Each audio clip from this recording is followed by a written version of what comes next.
A few moments later.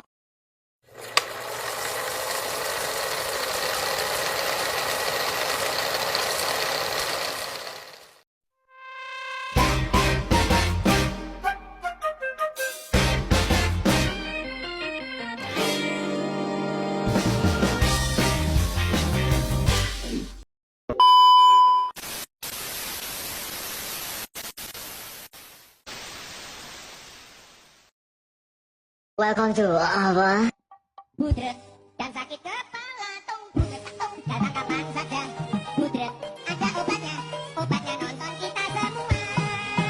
Nonton kita semua dijamin budret.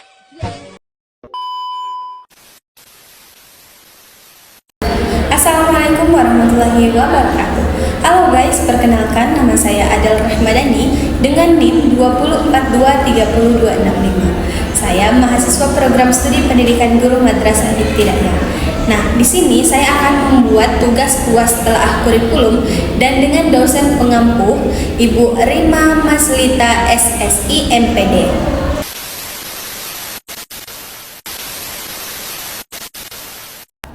Pada kesempatan ini saya akan mempresentasikan hasil telaah kurikulum berdasarkan modul Ajar IPAS kelas 5 pada fase C dengan materi bagaimana aku tumbuh besar. Nah, kurikulum di MI atau SD mengalami perubahan dari kurikulum K13 menjadi ke kurikulum Merdeka. Pada kurikulum K13, pembelajaran menggunakan kompetensi inti atau KI dan kompetensi dasar. Sedangkan pada kurikulum Merdeka itu menggunakan capaian pembelajaran berdasarkan fase.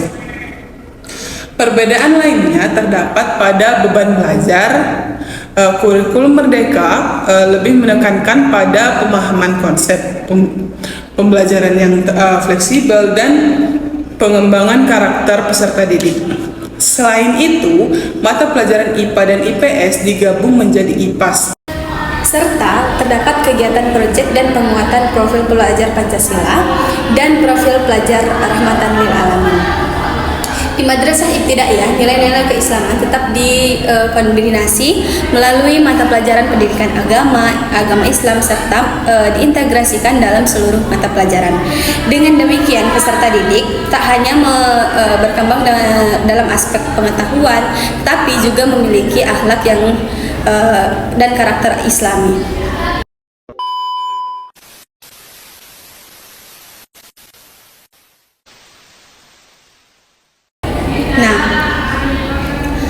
Selanjutnya, di sini saya akan menelaah modul Ajar IPAS yang ada di sini pada kelas 5 fase C dengan materi bagaimana aku tumbuh besar ini.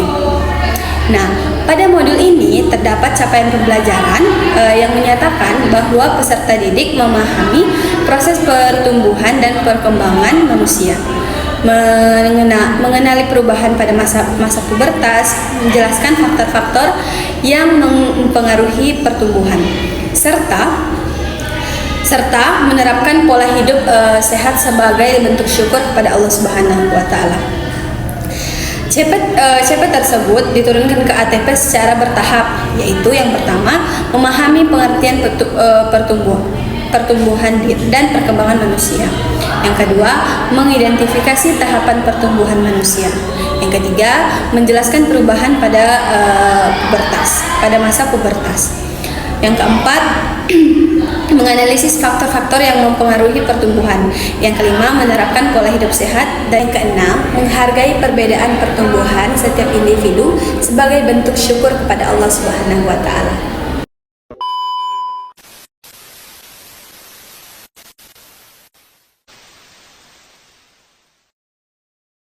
Nah, kemudian ATP tersebut dijabarkan menjadi tujuan pembelajaran yang lebih spesifik sehingga dapat dicapai dalam satu kali pembelajaran.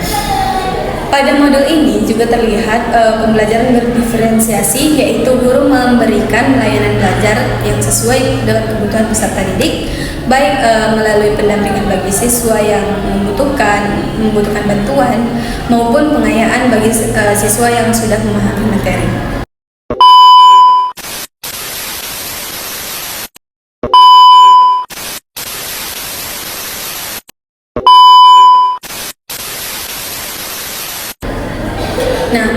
Selanjutnya yaitu asesmen autentik, terlihat dari penggunaan asesmen diagnostik untuk mengetahui kemampuan awal peserta didik, asesmen formatif selama proses pembelajaran melalui diskusi, presentasi, dan tanya jawab, serta asesmen sumatif pada aktivitas pembelajaran untuk mengukur ketercapaian tujuan pembelajaran.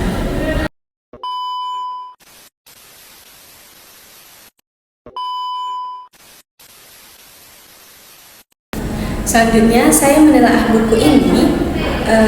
Pada bagian uji pemahaman terdapat soal HOTS, yaitu contohnya pada soal nomor 4, yaitu jika kalian termasuk yang terlambat mengalami pubertas, apa yang akan kalian lakukan? Nah, kenapa soal ini termasuk HOTS menurut saya? Karena peserta didik diminta untuk menganalisis suatu kondisi dan menghubungkan materi dengan kehidupan nyata dan memberikan solusi berdasarkan pemahamannya, bukan sekedar menghafal materi. Nah, selanjutnya sebagai contoh implementasi P5 dan profil pelajar Rahmatan Lil Alamin, saya mengusulkan kegiatan gerakan hidup sehat dan bersyukur. Nah, peserta didik itu membuat jadwal hidup sehat selama 1 minggu, seperti makan makanan bergizi, berolahraga, menjaga kebersihan diri, dan beristirahat yang cukup. Setelah itu, mereka mempresentasikan hasilnya dengan melakukan refleksi tentang pentingnya menjaga kesehatan sebagai bentuk syukur kepada Allah Subhanahu wa Ta'ala. Nah, selain itu, kegiatan ini juga menumbuhkan karakter beriman dan bertakwa kepada Tuhan Yang Maha Esa, yang mandiri, bertanggung jawab, peduli terhadap kesehatan, saling menghargai, dan berakhlak mulia, sehingga sesuai dengan tujuan profil pelajar Pancasila dan profil pelajar Rahmatan Lil Alamin. Nah, sekian dari saya akhiri. Wassalamualaikum warahmatullahi wabarakatuh.